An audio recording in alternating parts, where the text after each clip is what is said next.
Poverty, inequality, unemployment and hopelessness is a reality for many South Africans.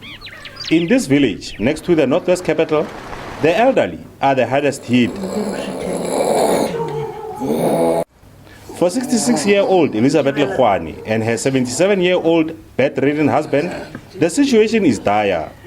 She prepares a meal for him, the last of which is left in their home.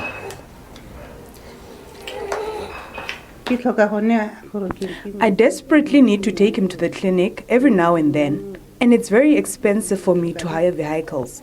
We are desperate for food that lasts us until month end, because even now there's nothing much. We also need water as our only source.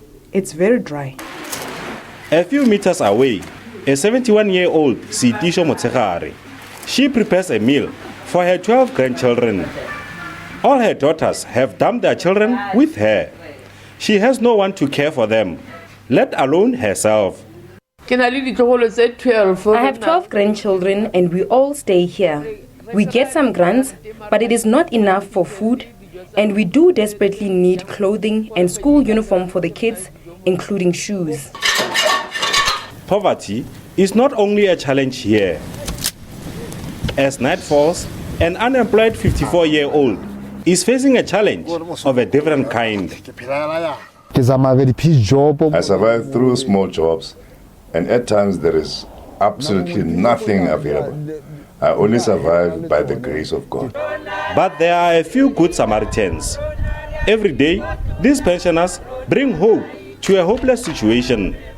Once they are done exercising, they travel the length and breadth of the village to care for the needy.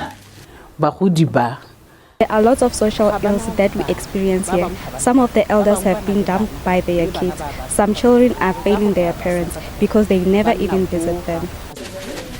With no source of income but their pensions, these elders make a difference. While lack of water is also a challenge, they have not been deterred from offering a helping hand. We want to thank older persons for the work they are doing.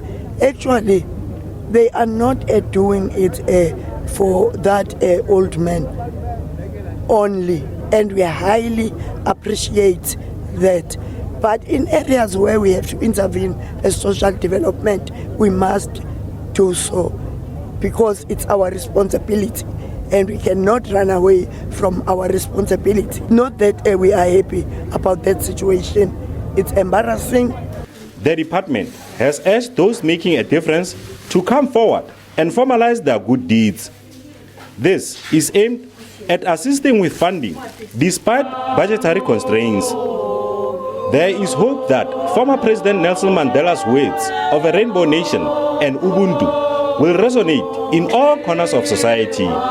Kabelo Molope, SABC News, Mahogwe.